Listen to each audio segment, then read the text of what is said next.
I'm not the first to say it, I won't be the last to say it, but goddamn 2019 was a good year for movies. Across so many different genres and countries and budgets, I've consistently had my expectations exceeded. Which is all very well and good, but my god was it hard to put this list together. It's taken a lot of internal deliberation, but I have finally landed on something I'm happy with. So, in the lead up to the Oscars, it gives me great pleasure to present my top 10 films of 2019. Quick reminder, I go off initial release. That means if the film was first made publicly available somewhere in the world in 2019, it's in the running. I'd like to start by just shooting off some honourable mentions, which in no particular order this year go to Knives Out, Honey Boy, The Irishman, For Sama, Once Upon a Time in Hollywood, Little Women, Avengers Endgame, and I Lost My Body. So, kicking us off at number 10, we have Benjamin. Benjamin is the story of a rising young filmmaker juggling his career, self-doubts, relationships, and the pressure of his initial success. This somewhat autobiographical film from Simon Amstell went criminally under the radar. Benjamin is a film that really taps into the fear of what it means to put yourself out there and make stuff. It's written with this sharp but awkward dialogue that feels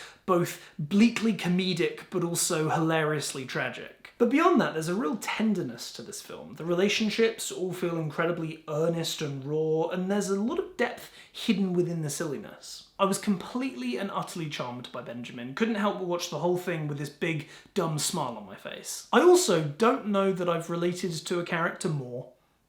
Maybe ever. Next up, at number 9, The Farewell. Based on a true lie, The Farewell tells the story of Billy, who discovers that her grandma only has a short time to live. However, rather than telling her, the family decide it's best to keep her in the dark and instead organise a fake wedding as a way to secretly say their goodbyes. This film manages to balance comedy and tragedy so authentically and delicately and admirably, never feeling too farcical or too melodramatic. It also strikes that lovely spot where the story feels both very personal yet entirely universal. But what really stood out for me was the conversation regarding Eastern versus Western attitudes towards life and death. Not only was it fascinating to explore, it genuinely caused me to question myself and somewhat rethink certain outlooks. So delighted to have been introduced to writer-director Lulu Wang, and I cannot wait to see what she does next. Okay, on to number 8, Marriage Story. A husband and wife try to navigate their divorce amicably whilst balancing their careers and the well-being of their son. Now, you'd be forgiven for thinking that all sounds a little heavy, but honestly, this is one of the kindest, warmest films of the year. I was engaged from about 5 seconds in,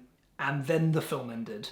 There was not a single moment that went by where I wasn't entirely absorbed. Despite the conflict, neither party is painted as a villain. Both characters so clearly care about one another. They're each flawed but complex. I found myself sympathising with both perspectives. Adam Driver and Scarlett Johansson give a career best and are totally elevated by the incredible supporting cast, especially Laura Dern, who absolutely killed it. Whilst this is very much my personal top 10 list, Marriage Story is one I would recommend to anyone. It's a rare, compassionate, special little film. Right, moving on to number 7, we have the weird and wonderful Uncut Gems. A New York jeweller who owes a lot of money to a lot of people makes a series of high-stakes bets to try and pay off his debts, all whilst attempting to balance his business, family, and debt collectors. This is 2 hours and 15 minutes of pure anxiety in the company of Adam Sandler, and believe it or not, that is a recommendation. I watched the majority of this film with my arms wrapped around my head, hands sweating, conscious of the very real and physical feeling of my heart pounding in my chest. Adam Sandler seems to save up his energy over time,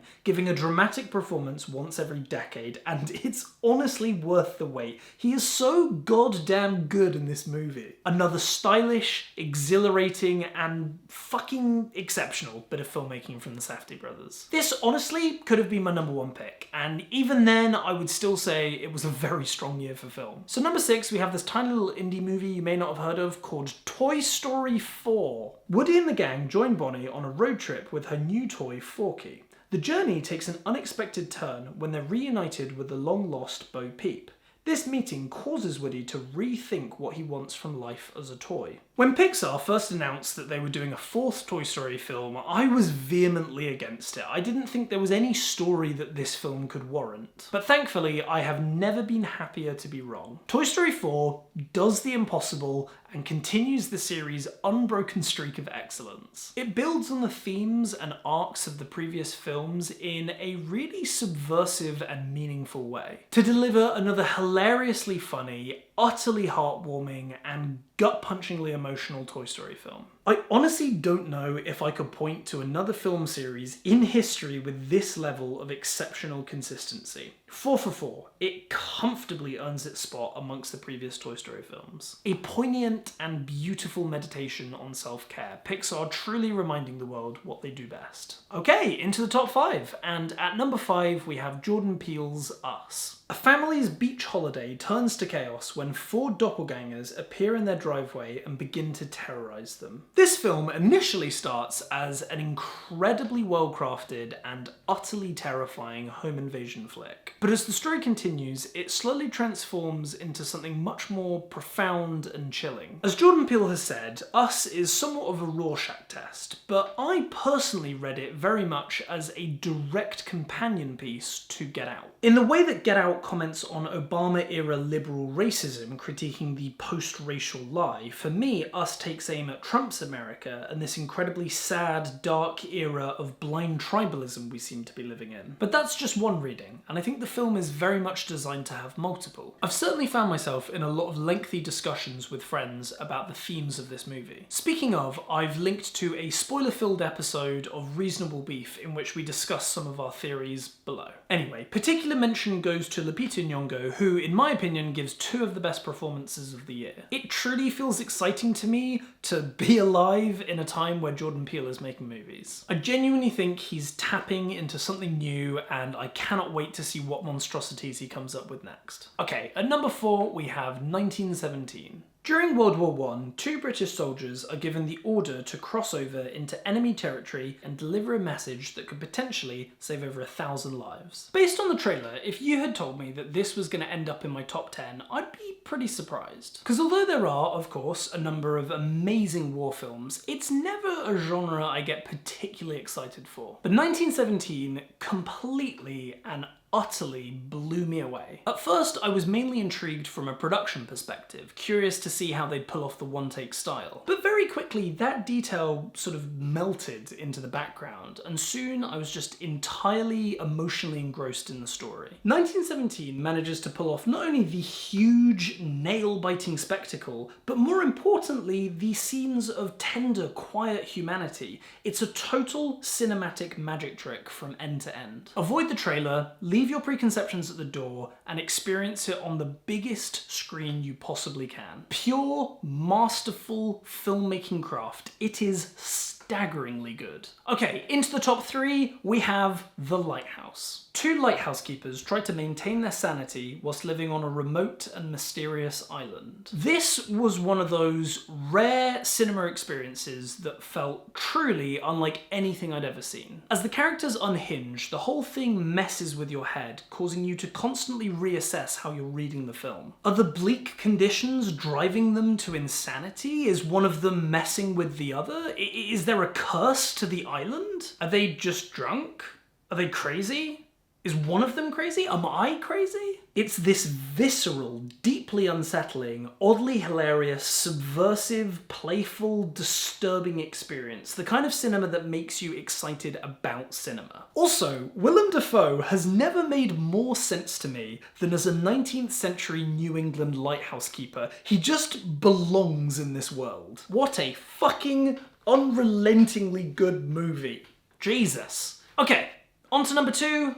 Parasite. Parasite is a film, and that's pretty much all I want to say. No, part of the fun of this film is watching it unfold and twist and turn in ways you wouldn't expect. Which puts everyone reviewing it in a slightly weird position, because on the one hand, I absolutely want to give it a glowing recommendation. But on the other hand, it's worth stressing just how much this film is improved for going in blind. So I'll say this. I loved every single aspect of Parasite. It's easily one of the best directed films I saw all year. A film that has a lot to say and opens up a fascinating conversation about greed and class structure.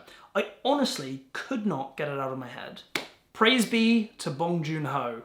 Give it Best Picture, you cowards! Which leads me to number 1. My personal favourite film of 2019 was Jojo Rabbit. Jojo, a young Nazi enthusiast, wishes to become a German soldier with the help of his imaginary friend Adolf Hitler. However, his plans are compromised after he discovers that his mother is hiding a Jewish girl in their attic. Back in 2016, I said the following about Hunt for the Wilderpeople. Now, I've been a fan of Taika Waititi for a long time now, so it was really rewarding to see his sensibilities and style of comedy just on the big screen. And since then, it's been a pleasure to see him go from strength to strength. But good lord, even as a self-proclaimed fan, I didn't know he was capable of making a film like this. Waititi navigates this controversial minefield of a concept so effortlessly and expertly. It's a fragile idea carried in incredibly safe hands. And I mean, usually he's known for using comedy to help let your guard down before hitting you with something emotional. But in this film, particularly towards the second half, he pinballs between comic and tragic every few moments,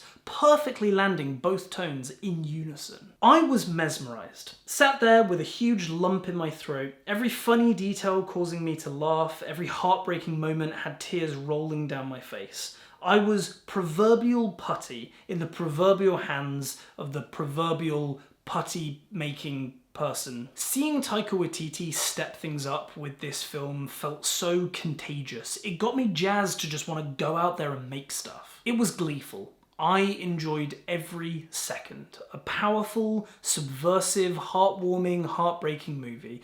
I think Jojo Rabbit was the kind of story we needed in 2019. So there we go. The optimist in me seems to have won out this year. But art is subjective, so let me know in the comments what your favourite films of 2019 were. Anyway, thank you for watching, and go have yourself just the most absolutely bloody nice day.